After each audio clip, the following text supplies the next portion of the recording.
Од чудниот закон за амнестија, преку измените на кривичниот законник, до одлуката за референдум, до постапувањето по неуспешниот референдум, се е надвор од границите на правото.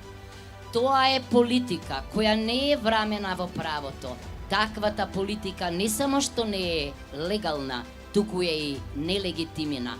Ние ќе бидеме политичари кои што ќе бидат уморни, ненаспани, издорени со проектите под мишља тука меѓу народот. И заедно со народот ќе ја градиме иднината на оваа земја. А јас се заветувам овде од мојот карпуш, од огромниот карпуш, дека тоа што ќе го кажеме, тоа и ќе го направи. Затоа што ние сакаме да чекориме во Европа, достоинствени, искрени и честни. Правда за Македонија, татковината повикува. Гордана Силјановска-Давкова.